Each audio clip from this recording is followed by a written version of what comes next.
دین اسلام ہماری ذمہ داری ہے۔ اب خالق کائنات فرما رہا ہے کہ تم نے ہاتھ پہ ہاتھ دھرے نہیں بیٹھے رہنا، یعنی کہ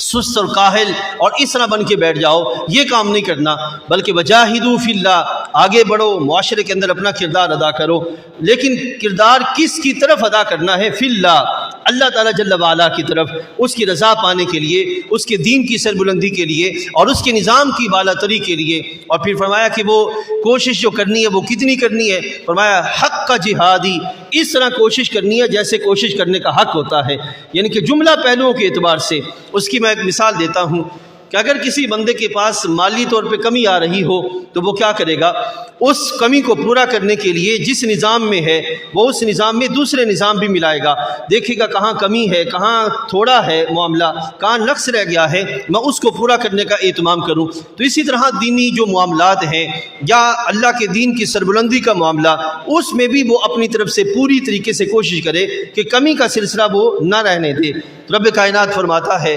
والذین جاہدوا فینا، ایک طرف فرمایا کہ تم کوشش کرو اور اس طرح کوشش کرو جیسے کوشش کرنے کا حق ہے، لیکن دوسری طرف رب نے فرمایا والذین جاہدوا فینا،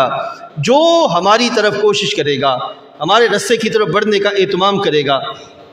تو یہ ہرگز نہ سمجھے کہ اس کے اہتمام کو ضائع کر دیا جائے گا، اس کی کوشش کو رائے گاہ جانے دیا جائے گا اور اس کے عمل کا اس کو کوئی طرح جزا نہیں دی جائے گی۔ خالق کائنات فرماتا ہے لَنَهْدِيَنَّهُمْ سُبُلَنَا، ہم ضرور بضرور اس بندے کو اپنی راہوں میں سے کسی رستے پر جگہ عطا فرما دیں گے، ہدایت عطا فرما دیں گے۔ اب اس کی مثال یہ ہے، ایک یہ ہے بندہ حلال کمائے، اور اس کے بعد یہ ہے کہ وہ کمانے کے بعد وہ اپنی ذات اور اپنے گھر پر خرچ کرنے کے بعد جو زائد مال ہو گیا ہے اب اس کے لحاظ سے وہ اوروں پر استعمال کرے، وہ غریبوں پر، محتاجوں پر، اپنی جو صلاحیتیں ہیں ان کو دوسروں پر جو ہے وہ استعمال کرے۔ تو یہ اپنی پیٹ کو بھر کے اپنی خواہشات کی تکمیل کی طرف نہ لگ جائے، بلکہ جو ضروریات ہیں ان کو مکمل کرنے کے بعد آگے جو رب تعالیٰ جل وعلا کی مخلوق ہے، جو محتاج بیٹھی ہے، اس کی طرف آگے بڑھ کے کوشش کرنے کا اہتمام کرے۔ تو جس سمت بھی وہ کوشش کرے گا، مثال کے طور پر اگر کوئی بندہ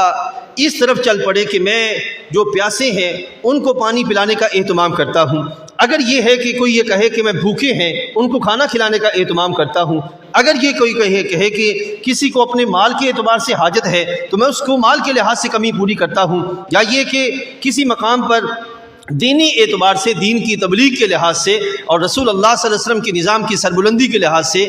کلامی اعتبار سے کمزوری ہے تو میں اس میں شریک ہو کر اس کمزوری کو دور کرتا ہوں۔ تو جو بھی جس طرح بھی آگے بڑھ کے اہتمام کرے گا، خالق کائنات جل وعلا فرماتا ہے رزق حلال کی طرف بڑھنا اور پھر حاصل کر کے قوموں تک پہنچانا، یہ کوشش کرنا، یہ تمہارا کام ہے، اور پھر آگے اس رستے پہ چلتے چلتے تمہیں اپنی بارگاہ تک اور اپنے قرب تک رسائی دینا، رب تعالیٰ جل وعلا فرماتا ہے یہ ہمارا کام ہے۔ بڑھنا تمہارا کام ہے اور آگے سے یہ سلسلہ کر دینا یہ ہمارا کام ہے۔ یہ وہ چیز تھی جو اسلام نے اپنے بندوں کو عطا فرمائی۔